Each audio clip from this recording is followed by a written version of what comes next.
आपका क्वेश्चन है a shopkeeper buys an article at a discount of 30% of the list price which is ₹48,000. In turn, the shopkeeper sells the article at 10% discount. If the rate of VAT is 10%, find the VAT to be paid by the shopkeeper. तो देखो इसने क्या बोला है। सबसे पहले इसने ये दिया है लिस्ट प्राइस विच इज ₹48,000. तो लिस्ट प्राइस इज दिस ₹48,000. तो सबसे पहले शॉपकीपर आया, शॉपकीपर। तो शॉपकीपर को डिस्काउंट मिला 30%.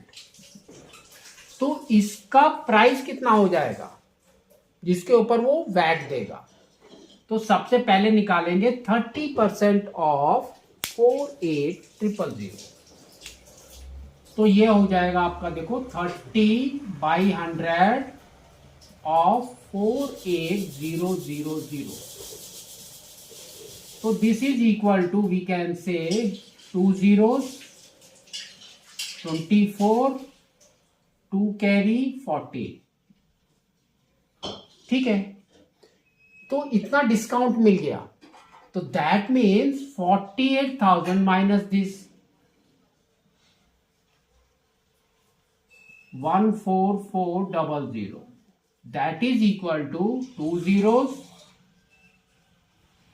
फिर आपका 6, फिर 7 minus 4 इज 3, और ये है आपका 4 minus 1 इज 3. तो 33600 इसका प्राइस हुआ। इसके ऊपर इसने टैक्स दिया है 10%.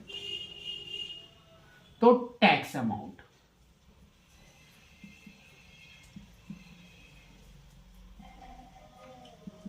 that is equal to 10/100 into 33600, 00 gone.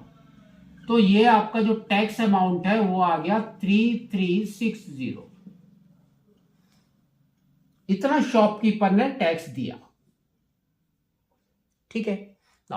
अब शॉपकीपर ने क्या किया, 10% डिस्काउंट दिया ओनली ऑन लिस्ट प्राइस। तो फर्स्ट 30% लिया और 10% उसने दिया। तो अब इसने टैक्स, जो कस्टमर है आपका, उसका सेलिंग प्राइस क्या हो जाएगा। तो सबसे पहले हम क्या करेंगे, 10% ऑफ 48 दिस निकालेंगे। तो ये आपका देखो 10%, 10/100 ऑफ 48,000, 2 zeros 2 zeros गॉन। तो 4800। ठीक है, तो 4800 सिर्फ उसने कम किया ऑन दिस।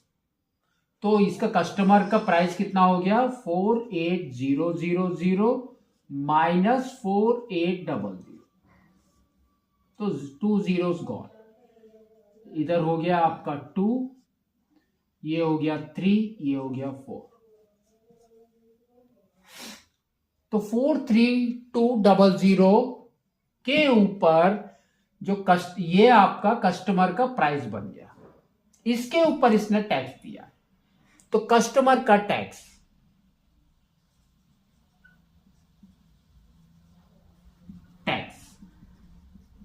तो दैट इज 10% सेम। तो ये हो जाएगा 10/100 ऑफ 43200, 00 गॉन। तो ये हो गया आपका 4320। ठीक है ना। अब देखो आपके क्वेश्चंस क्या है। If the rate of VAT is 10%, find the VAT to be paid by the shopkeeper. तो VAT हमारा क्या होता है, tax collected minus tax paid, है ना। तो VAT is equal to tax amount collected minus tax amount paid. तो tax amount collected कितना है, तो इट इज कितना कलेक्ट किया उसने, तो जितना कस्टमर को बेचा है उतना ही तो किया है कलेक्ट, दैट मीन्स 4320। और टैक्स अमाउंट उसने पे कितना किया था, तो टैक्स अमाउंट पे उसने किया है 3360, तो 3360, तो ये वैट कितना पे करेगा 069, तो 960 रुपीज उसको वैट पे करना है शॉपकीपर को, ठीक है। तो इस तरह से आपको इसको निकालना है।